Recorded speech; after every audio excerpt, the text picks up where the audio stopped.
महाराज जी, एक निष्ठा में जैसे मेरे राजस्थान में कहा जाता है, जिसकी खाई बाजरी उसकी बजाय हाजरी। मैं यहाँ वृंदावन में आया तो मैंने कहा वैसे भगवान राम को नाम लेता हूँ, लेकिन यहाँ आया तो मुझे लगा कि राधा की यहाँ है तो 24 घंटे यहाँ रहते हैं, तो राम को छोड़ करके राधा को जपा, तो क्या ये सही है? वही तो राधा है, वही राम है, कोई दूसरे थोड़ी है। तत्व एक है, हमारी पहले बात समझ लो। तत्व एक है, रूप उसके अनेक हैं, व्यवहार उसका अनेक है।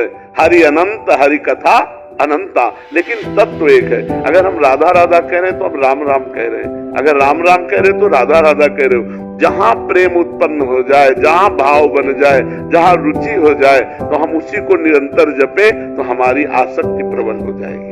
अब मीरा जी की तरह आओ अपने स्वरूप में। मेरे तो गिरधर गोपाल दूसरो न कोई, जाके सिर मोर मुकुट मेरो पति सोई।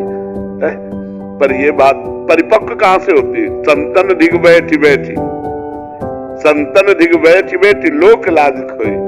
अब तो बेल फैल गई जाने सब कोई, मेरे तो गिरधर गोपाल दूसरो न कोई। ये कोई बहादुर बोल सकता है? मेरे तो गिरधर गोपाल ये सब बोल लेंगे, लेकिन ये बोलना होश में, दूसरों न कोई, तो आप फेल हो जाओगे। है कोई दूसरा, रुपया है, पैसा है, परिवार है, कुछ कोई है, और मीरा जी के कोई नहीं था। दूसरों न कोई, केवल गिरधर थे, दूसरों न कोई। महाराज, दूसरों की अगर श्री जी कहीं और ले जाना चाहती है, प्रेम और गाढ़ प्रीति आपकी तरफ है और श्री जी कहीं और ले जाना चाहती है, तो फिर क्या किया जाए? नहीं, श्री जी तो ले जाना ही नहीं चाहती। श्री जी में कोई चाह है क्या? चाह तो जीव में होती, इसमें कोई चाह होती है क्या? आप बताइए। अरे अच्छे साधकों में कोई चाह नहीं रह जाती है, फिर ईश्वर में चाह है क्या? स्वाप्निक या ऐसी अनुभूतियां जो होती है उसको माना जाए कि गाढ़ प्रकट में आप गाढ़ प्रीति आपके साथ है और जीवन भी आपसे सुधरा है और साधना भी आपसे चल रही है, लेकिन स्वाप्निक या कुछ अनुभूति ऐसी होती है कि उस तरफ स्वप्न का तो न जाने क्या क्या स्वरूप होता है। कभी स्वप्न अच्छा आता है, कभी बुरा आता है, कभी व्यर्थ आता है, कभी कल्पनात्मक होता है। हम बात प्रगट की कर रहे हैं। ईश्वर में कोई चाह नहीं होती, इच्छाएं जीव की होती है। तो अपने को देखते रहना है कि एक ही लक्ष्य पर हमारा दृढ़ता का भाव रहे, ऐसे बिना पेंदी के लोटा की तरह फिसलते न रहे कि आज यहाँ प्रभावित हुए तो राधा राधा, वहां प्रभावित हुए तो शिवो हम, वहां प्रभावित हुए तो राम शरणम, वहां कृष्ण शरण। ऐसा नहीं होना। जहाँ गाढ़ प्रीति है, जहाँ से संपर्क सुधर रहा है, वहीं चला जाए। स्वाप्निक और अनुभूतियों को ना माना जाए। नहीं, ना माना जाए। वो कोई हाँ, हम तो जागृत को भी स्वाप्निक समझते हैं, स्वप्न को तो स्वप्न क्या है। उमा कहो में अनुभव अपना, सत हरि भजल जगत सब सफला। ये तो प्रगट में भी स्वाप्निक ही है। स्वप्न का कोई महत्व है? मन की विलासता है उसमें। कभी सात्विक प्रवृत्ति में आ गया, अच्छे स्वप्न दे दिए, कभी राजसिक भोग प्रवृत्ति आ गई, कभी तामसिक प्रवृत्ति आ गई, कभी व्यर्थ का, जिसका कोई जोड़ तोड़ नहीं है। स्वप्न तो सब लोग देखते हैं ना, जिसका कोई जोड़ तोड़ नहीं है, सब व्यर्थ है। प्रशांत जी मथुरा से। राधे राधे। राधे राधे महाराज जी, आपके चरणों में कोटि कोटि प्रणाम। महाराज जी, भारत में अनेक साधु संत महात्मा जो आजीवन सच्ची भक्ति जप तप करते हैं, एक उच्च कोटि का जीवन जीते हैं। उनको शायद शरीर त्यागने पर दोबारा जन्म ना लेना पड़े, पर संसारिक और सामान्य दृष्टि से उनका जीवन बहुत कठोर और कष्टपूर्ण होता है। पहली बात ये होती है कि सती को पातिव्रत धर्म में कष्ट महसूस नहीं होता, उसे प्यार महसूस होता है। व्यभिचारिणी को एक पति के अधीन रहने में कष्ट का अनुभव होता है। समझ पा रहे ना हम? जो साधु महात्मा भगवान के मार्ग में सच्चाई से चलते हैं, उनको कष्ट का अनुभव नहीं होता, उनको परमानंद का अनुभव होता है। अगर कष्ट का अनुभव हो तो चला ही नहीं जा सकता। क्योंकि हम चले हैं, ये नहीं होता कि भाई आप अनुमान करके कह रहे हो, हम उसे जिए हैं। वो साधु महात्मा का जीवन गुरु भगवान की कृपा से जिए हैं। 13 वर्ष की अवस्था से लेके अभी तक जो भी आयु है उसे जिए हैं। तो कष्ट का अनुभव थोड़ी होता है। 5-5 दिन 6-6 दिन भोजन नहीं मिला तो एक आनंद का अनुभव होता है, एक अद्भुत आनंद। उसी आनंद की उमगन में हर कष्ट सह जाएगा। माता पिता से बिछो, स्त्री भोग का त्याग, रसेंद्री जनेंद्री के भोगों की तरफ से पूर्ण उदासीन, गर्मी सर्दी बरसात मान अपमान निंदा स्तुति सबको सहते हुए, क्योंकि एक परमानंद का अनुभव होता है, उसमें कष्ट नहीं होता।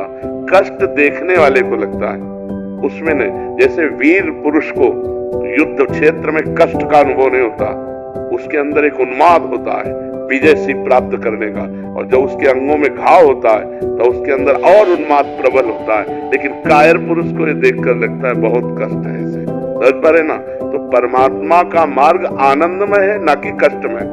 संसार का मार्ग कष्टमय है, परमात्मा का जो मार्ग है वो आनंदमय है। स्वयं परमात्मा श्री कृष्ण इस संसार को दुखालयम अशाश्वतम कह रहे हैं। पहली तो ये बात हुई। अब दूसरी बात ये हुई कि जो साधारण जीव है उसको उतना तप करने की जरूरत नहीं पड़ेगी जितना महापुरुषों ने किया है। इंजन बनाने में ज्यादा परिश्रम पड़ता है और डिब्बा बनाने में उतना परिश्रम नहीं पड़ता। पर इंजन 1 2 3 4, लेकिन डिब्बा 100 150। इंजन से कनेक्शन की जरूरत डिब्बे की है। अगर ठीक कनेक्शन है तो इंजन में 1 2 3 4, लेकिन डिब्बे में 100 150 लोग वहीं पहुंचेंगे जहां इंजन पहुंचेगा।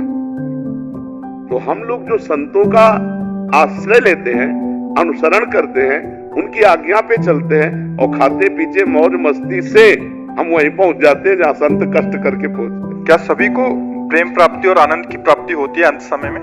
नहीं। लक्ष्य क्या था? कल्याण, आनंद और प्रेम, 3 स्टेशन हैं। आनंद की प्राप्ति भगवान में अपनापन होने से होती है। कल्याण की प्राप्ति तो घोर पापी अजामिल को भी हो गई। अपने पुत्र के मिश से उसने नारायण बुलाया अंतिम समय, उसको परम पद की प्राप्ति, कल्याण मिल गई।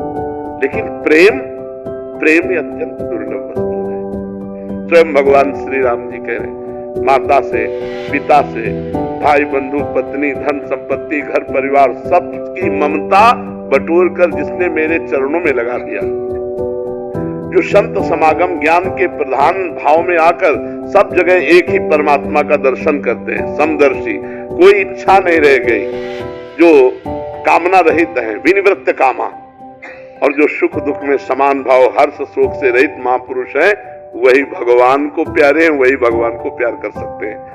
भगवान को प्यार करना सबसे कठिन बात है। यद्यपि हम अनजाने में प्यार उन्हीं से करते हैं। मानो हम आपसे प्यार करें तो आप में श्री भगवान इसलिए प्यार कर रहे हैं, अभी भगवान चले जाए तो इस शरीर को जला दिया जाएगा, इस शरीर को गाड़ दिया जाएगा, इस शरीर का कोई महत्व नहीं माना जाएगा। अनजाने में हम प्यार भगवान से ही करते हैं, पर जानकर जब तक भगवान से प्यार नहीं करेंगे तब तक प्रेम की प्राप्ति नहीं होगी। और भगवान से प्यार करने के लिए सबसे प्यार समेटना पड़ेगा, और ये होना बड़ा कठिन होता है। ये होना सबसे कठिन है। खाते पीते परिवार से प्रेम करते भोगते हुए अगर भगवान मिल जाए तो ठीक है, नहीं तो ऐसे छोड़ना कहां। लाखों में कोई बिरला एक, कोई एक पाव भगत जिमि मोरी शुद्ध भक्ति। भगवान के लिए घर गृहस्थी में रह करके बहुत कठिन है, पर असंभव नहीं है। कठिन है पर संभव है। यदि हम नाथ सकल संपदा तुम्हारी, मैं सेवक समेत सुत नारी, सब कुछ भगवान का है, सब में भगवान है, नाम जप कर रहे, धर्म पूर्वक आचरण कर रहे, भगवत प्राप्ति हो जाएगी, भगवत प्रेम भी हो जाएगा। तो ऐसे चलने से हो जाएगा। अब ये जरूरी नहीं कि महात्मा बचपन से गंगा किनारे तप कर रहा है तो हमको भी तप करना पड़े। वो इंजन है, हम डिब्बे में बैठ जाते हैं, हम उसका कनेक्शन कर लेते हैं, वहीं पहुंच जाएंगे जहां इंजन पहुंचेगा। इसीलिए हम संतों को गुरु बना लेते हैं, हम संतों के चरणों का आश्रय ले लेते हैं, संतों का भरोसा कर लेते हैं कि ये इनकी कृपा से हमें भगवान की प्राप्ति हो जाए। होती है। शास्त्रों लोगों को आज तक जब किसी को भी अगर भगवत प्राप्ति हुई है तो संतों से हुई है। मति कीरति गति भूति भलाई, जब जे जतन जहां जे पाई, सो जानो सत्संग प्रभाव, लोकों वेद ना अनुपाऊ। लोक और वेद में और कोई उपाय नहीं है। संत महापुरुषों का समागम, उनका आश्रय, उनके वचनों का पालन, यही भगवत प्राप्ति करा देता है। समझ पाए आपने?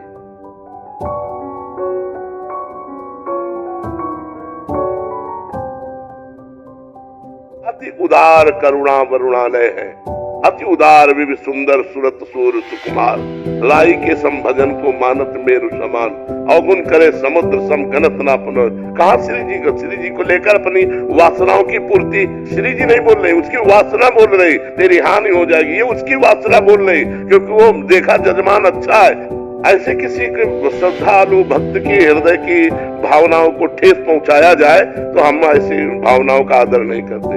ये सब धंधेबाजी है। हमारी श्रद्धा है कि हमारे पास 1 लाख रुपया है तो उसमें कह सकते हैं कि देखो 1 लाख में इतना बन पाए, वो उसमें चलेगा। लेकिन आप हमें श्री जी प्रेरित कर रहे हैं, आप बनवाओ, नहीं बनवाओगे तुम्हारे परिवार की हानि हो जाएगी, ये उसकी वासना बोल रही, बोलने वाले की। श्री जी नहीं बोल रहे। अरे श्री जी तो घोर पापियों पर भी कृपा करती है, घोर दुराचारियों पर भी कृपा करती है, और अपने श्रद्धालुओं का श्री जी घर बर्बाद कर देंगे। हमारी श्री जी तो अति उदार भी सुंदर, करुणा कर उदार राखत कछुन सार, दसन बसन लागत जब देन। ये सब स्वार्थी लोग बात करते हैं, दूसरों की श्रद्धा को डगमगा देते हैं। बहुत गलत चल रहा है। उसके पास बेचारे हम कह रहे होते हुए भी श्रद्धा होनी चाहिए। उन्होंने कुछ देना चाहा तो कह रहे इतने से नहीं होगा, और चाहिए। ऐसे लोगों को 25 पैसे नहीं देने चाहिए। श्री जी उतने राई के संभजन को मानत में रुस्मान, राई कितना छोटा दाना होता है, छोटी सी सेवा को पहाड़ की तरह मानते हैं। ऐसे हमारे भगवान, ऐसे श्री जी है। आज जगह जगह पर यही वासनाओं के खेल हो रहे हैं, तो जिनकी श्रद्धा भक्ति बनती है वो भी चौपट हो जाती है कि यार सब जगह पैसे का खेल है, रुपए की ठोकर में अच्छे को झुका दे। अगर रुपए की ठोकर में झुका दे तो न साधुता है ना वो भक्ति है। जब तुमको यहाँ से निकलने के बाद पता लगे यार मेरा रुपया किसी काम नहीं आया, तब समझ में आए कि हे नाथ मैं आपकी शरण में हूँ। ये अर्थ का सारा खेल अनर्थ पैदा करने वाला है। ऐसे जो लोग कहते हैं हम इनको बिल्कुल नहीं मानते, ना वो भक्त है ना कुछ धंधेबाज है। क्योंकि लोगों की श्रद्धाओं के साथ दोहन क्रिया क्यों करो?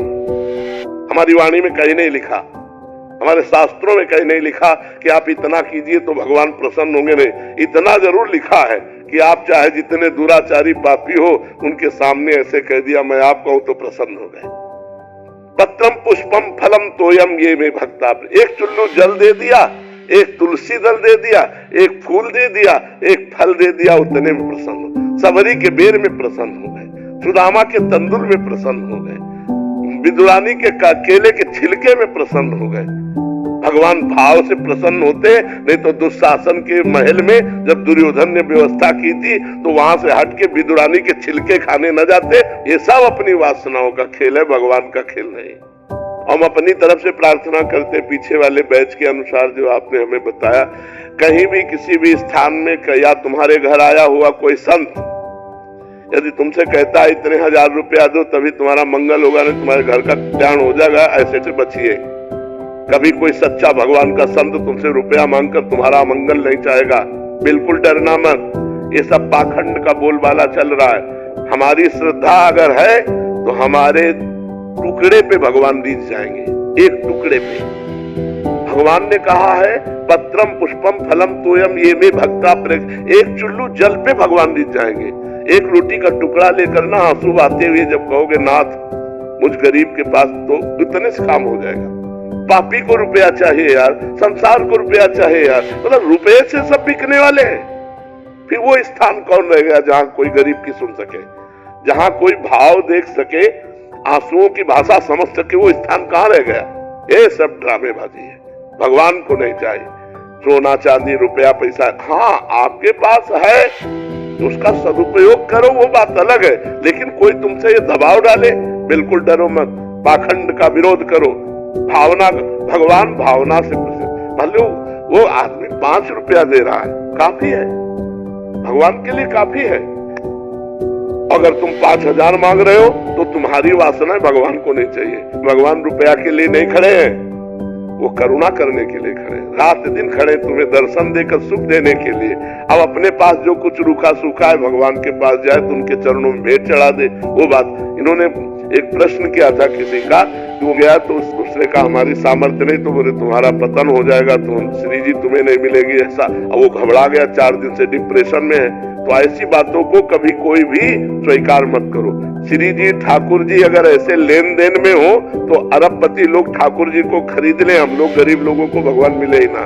लेकिन आज तक कथा में जहां भी आपने सुना है तो भगवान दीन बंधु हैं, भगवान दीनों को मिले। सुदामा के जैसे तंदुल खाए वैसे किसी के 56 भोग नहीं खाए, सबरी जी के जैसे बेर खाए वैसे सरा सरा के भगवान किसी ने 56 भोग नहीं पाए। विदुरानी के जैसे केले के छिलके खाए वैसे भगवान किसी यज्ञ में प्रशंसा नहीं की।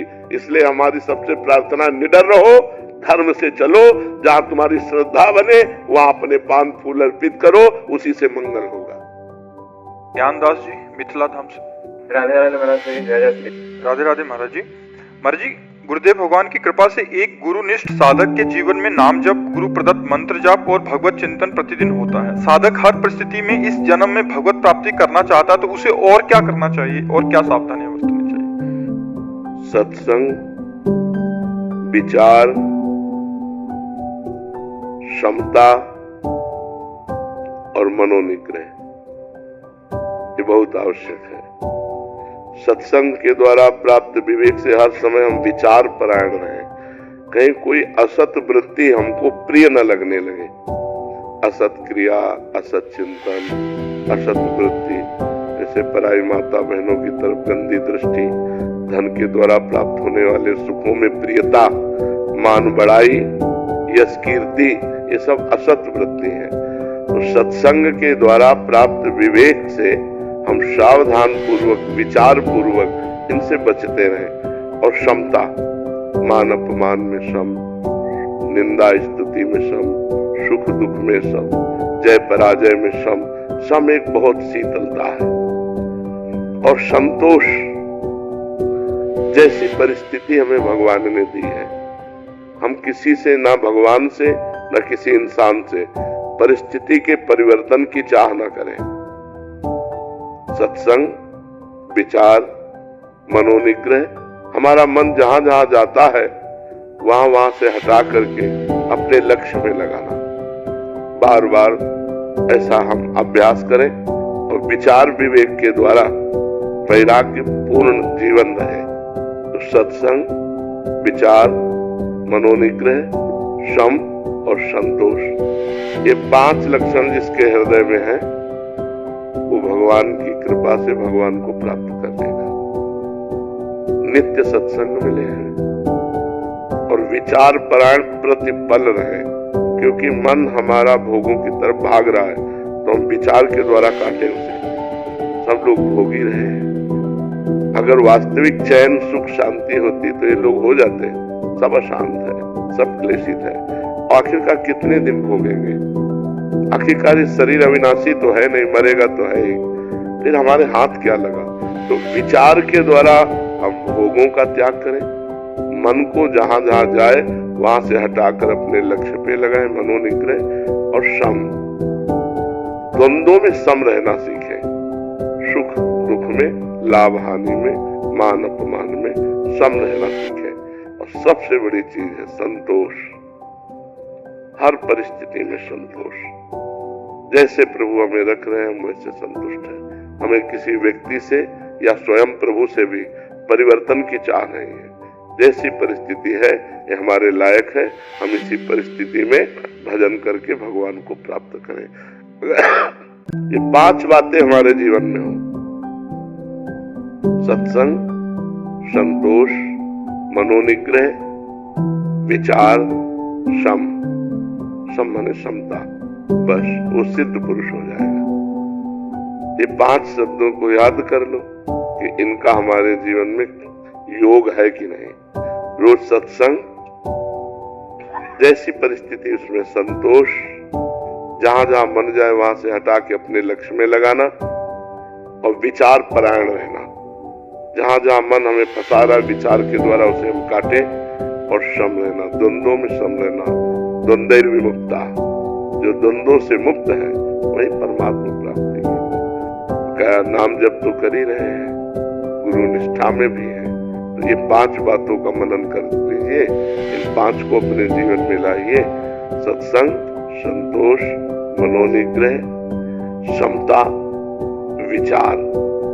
विचार नहीं तो पशु है, बिना विचारे जे करे ते पाछे पछताए। काम बिगाड़ो आपनो जग में होता, एक एक कदम विचार पूर्वक रखें। और मन को बार बार संसार से हटाकर प्रभु में न लगावे तो साधना किस बात की। अगर दुख सुख को सहे ना तो साधु किस बात का। तो सत्संग, संतोष, मनोनिग्रह, विचार और क्षमता, ये बातें आ गई तो भगवत प्राप्ति। समझ रहे हो ना? जीवन मुक्त है अगर ये 5 बातें उसके जीवन में हो, वो जीवन मुक्त ही है। शताक्षी जी बिहार से।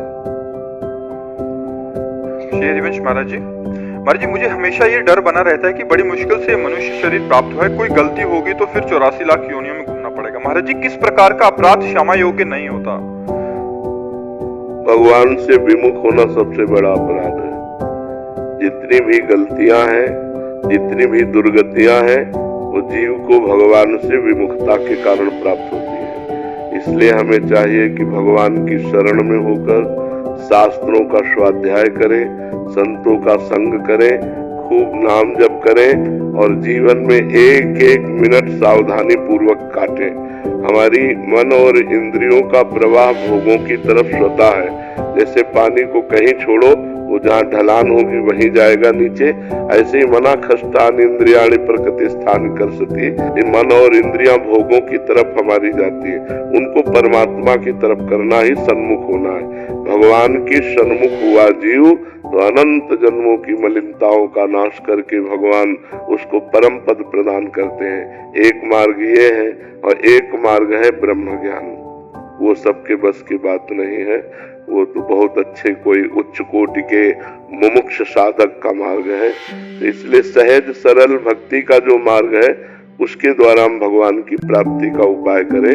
भगवान के सन्मुख होते, सन्मुख होए जीव मोहि जबहि, जन्म कोटि अघनाशों तबहि।